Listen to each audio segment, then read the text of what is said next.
And I started thinking about these things, and I want to talk about some stories today, talk about some scenarios. I'm bringing in my 25 years in the health industry, 20 years of out there and speaking as a CPA, also as a business owner.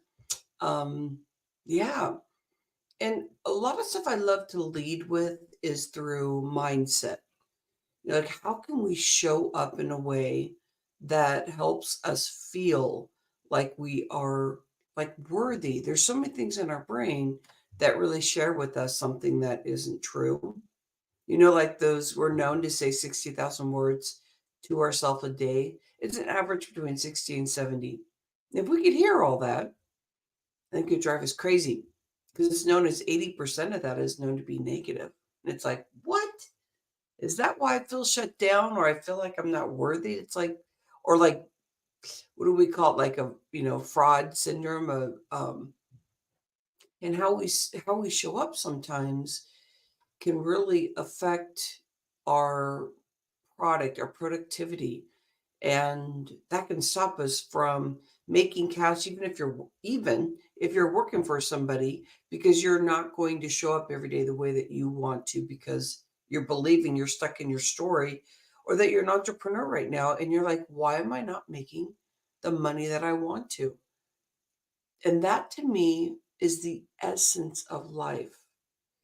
Because when you go in as my area of health coaching and you really go in there with wanting to feel your vitality, I'm like a vitality coach, feeling your energy, like feeling like how you want to add energy into the energy bank, like really nurturing yourself and knowing that you're worthy. And there's times when we will not want to nurture ourselves because there's something in our mind just shaming and blaming ourselves. If we stay in that type of state, then it flips and we start looking at other people that way and judgment. And we may not even say it, but deep, deep inside, we're saying it. And then we need to stop ourselves if we can start hearing those words. So today it's about being calm and learning why it's important to be calm. Even when you're a kick butt, moving forward, high performer, that slowing down is your best way to tap in to what's the authentic you, so that you don't perform in a way that you're trying to catch up with somebody, but you're really catching up with you and who you are.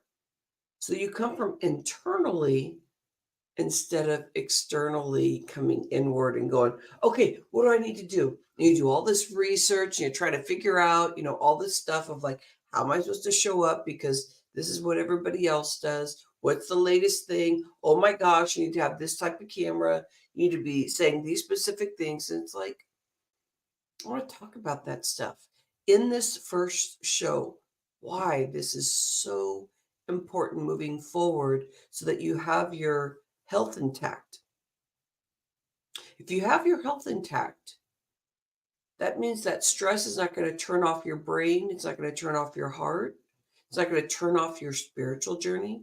Really being in front of people and just being exposed authentically. I can feel vulnerable running a show. Let's back it up even more. Trying to be the authentic you and express things the way that you want to express, the way that you like to express them. Back it up even more. Walking into a store and just being. Look at the cash register and the person standing there. Hello. Looking at, maybe there's a person to greet you. Maybe there are people that are shopping in the vegetable section. You're like, oh, I'm going to eat really healthy because I want to lose weight. I want to shrink down. But if you go in and you just go in food, it's not 100% food. And this is coming from me, who's been in the health industry for 25 years. How can we bring everything together? And I call that the 3 energy revitalized pillars. Let's see if I can adjust my camera a little bit more here. Ah, the 3 energy revitalized pillars. We can go deeper and deeper into communication, deeper into mindset and things like that. But let's keep it to where we're just kind of getting to know each other on this first time around. I'm noticing that my video is moving a little slow too, so I'm hoping that's coming through clear. So we'll be able to adjust that as we go along since this is our first show. But if we use this robust system that I call the 3 energy revitalized pillars, which at the surface, it really is just speaking to that we need mindset mastery, food that we think is sexy, like that we just like not just to our taste buds that's going to heal us, that our body yearns for. Because it's like, oh my gosh, if I ate that carrot right now instead of something else, whatever that is on your list, then life is going to be like so easy and incredible because I'm excited and connected with my food. So now every time that you're eating, you're not in that state, that panic state of what should I eat? Oh, I'm on this diet, so now I know what to eat today. Oh my gosh, I'm going to eat this. Oh, this isn't good for me. Like all those stories that we have around food. If we can get that calmed down, the mindset mastery, and also the body movement. And the body movement can literally just be what people call like fascia blasting, blasting every day, or using your roller, using your ball, or it could be going for a jog. It could be going for a walk. It could be doing exercise, like group exercise, which I started when I was 19 years old teaching. So this is about believing in you. What's that look like? What's that look like when you truly want to move forward in life? And that to help you move forward means that you can already see your path. You're asking for it. I'll share a story with you. When I was 19, or probably when I was 18, going towards 19, probably though, I was working at this gym. It was an all women's gym, and I was extremely shy. But I watched other people like work the front desk, and I was working the front desk. I was doing their accounting for them, which was just data entry stuff, really. But I mean, who knew I was going to be a CPA at some point? And that was 15 years ago, and I actively did my CPA stuff.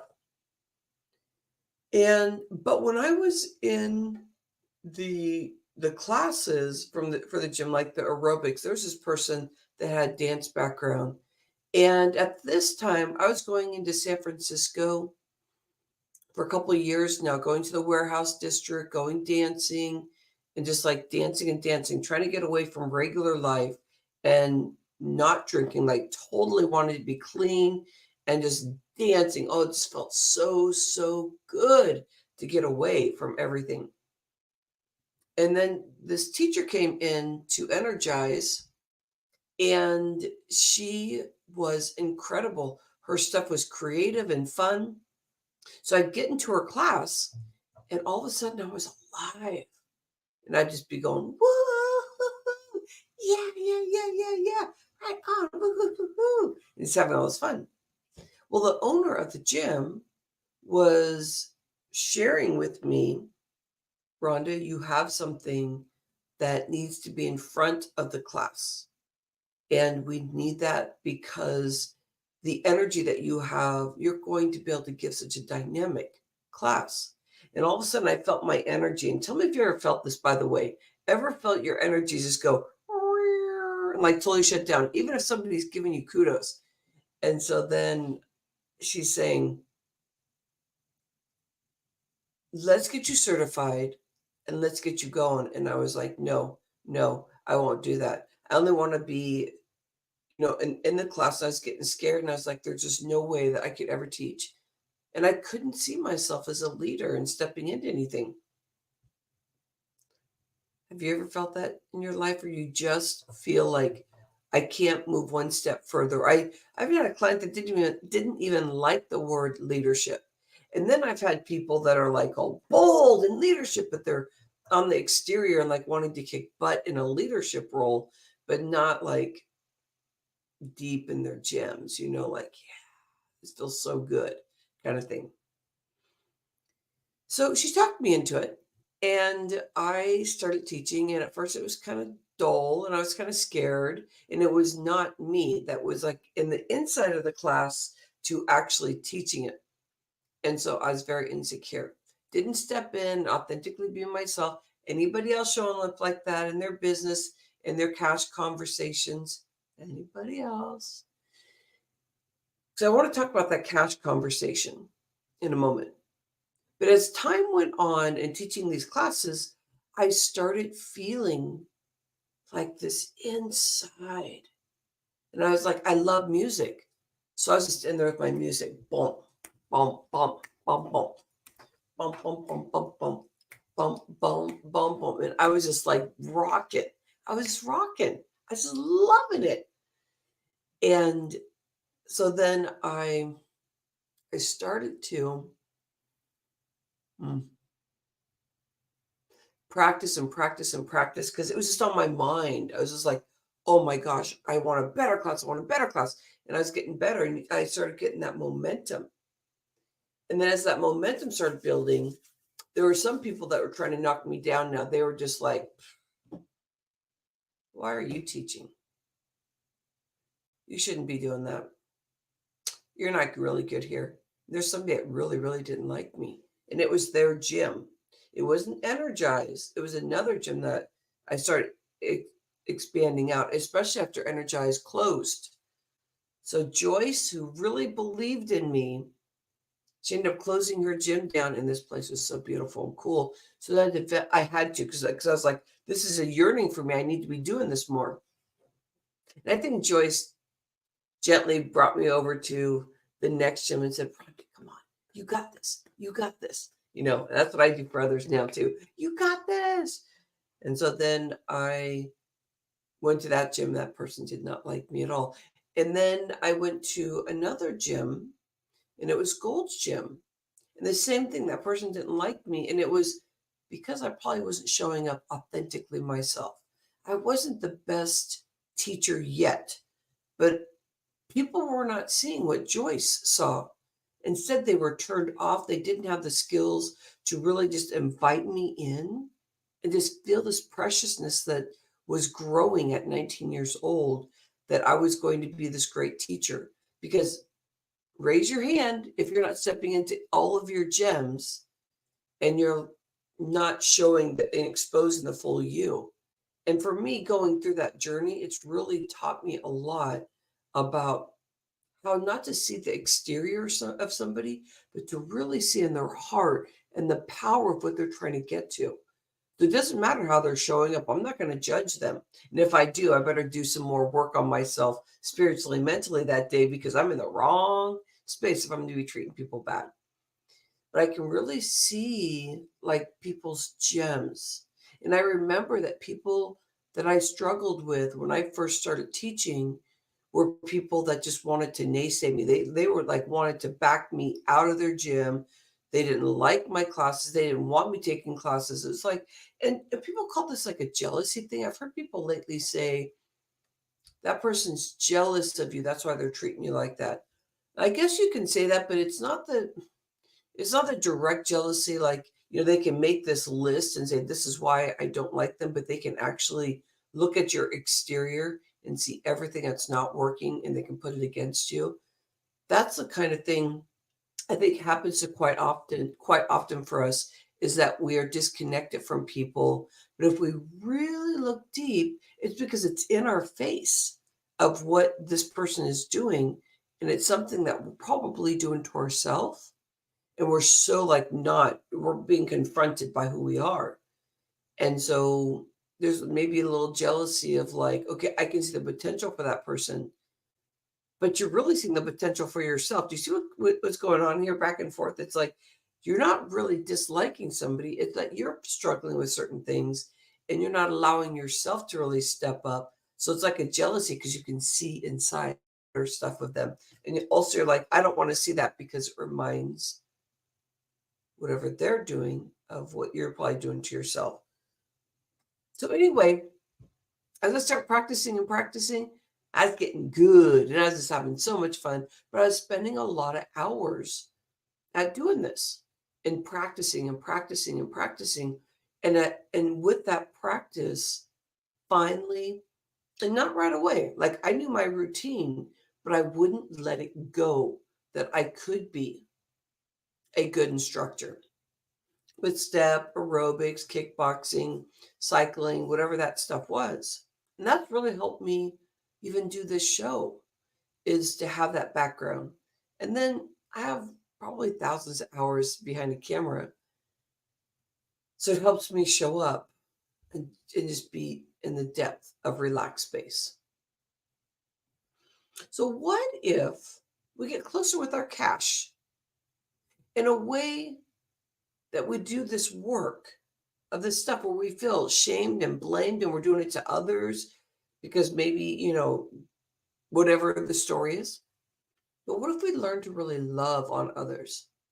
What if we learn to get rid of this thing that we feel like we're like this fraud because we're receiving money and that dull, yucky feeling that just kind of freezes you? And it can go the opposite way too, where you're really, really, really, really excited about money and you're just like spending tons of money and you know that it's going to come to you, but you're not opening your doors for the money to come to you. The cash vitality, the energy that you put towards money, when you feel that dull space, it means you've cut yourself off from receiving. And how many of us said, "Oh, I can do it on my own. I don't need any help." And you just start going that route of like, leave me alone. Don't even tell me that you like me because or love me or whatever, because that's not something I want to hear. That's just too wooey, kind of weird kind of thing. That's the kind of space I used to be in. Don't look at me like you really like me and don't tell me that you love me and don't tell me you appreciate me because that'll make me feel really uncomfortable. But we need all those things to open up and crack open and for us to be able to see ourselves, our true self, so that we can be there for others in a way that people are asking. There's so many people that want support. I know I want support, and I'm seeking the hashtag, which I call hashtag speaker locking arms, like leaning in and really listening to people, really receiving what they want to share, really being there for somebody. That is the conversation around sales. It's that you feel in your essence that you're being yourself and that people are into that because you'll learn to be attracted to yourself. You'll go, oh my gosh, I feel so good.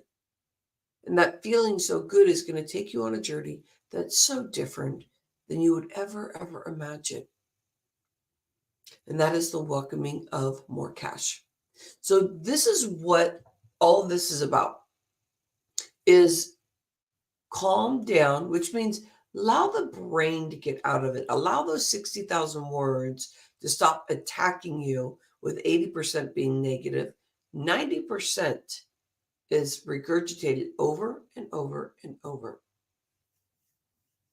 So if we can get into this state where we calm ourselves down so that we can receive and we can hear exactly what that person is asking. And even when they sign up, they don't have buyer's remorse. They get scared, maybe it talks them extra and all that, but they're really learning the essence of what it is to be hanging with you and how you're going to help them get to that next stage. And they're going to stay there because they are not going to want to leave because you get to see inside them. So this is what this Monday show about. I hope you've enjoyed this. I am exploring this and figuring out like what does all this mean? And so today for my first show, I was kind of in a little panic. I was like, well, what am I going to talk about? Because there's a song that I had on. The music really touches me. And this song was something that gets me like really deeply thinking, opening me up. And it, in some ways, I start freezing and slowing down instead of this song reminding me, like, wake up, get out there, bring the energy out into the world. I'm like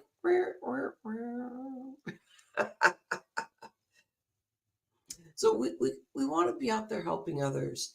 Hashtag speaker locking arms. When you start speaking, you're using your vocals and we're locking arms to support one another. Your frequency and vibration is going to bring it up to where when you walk in a room, be ready because people, you can feel the energy of people really starting to acknowledge you're in the room because maybe you're used to being a fly on the wall, which I used to do. And this is your time. This is your time to just be feeling something instead of hiding.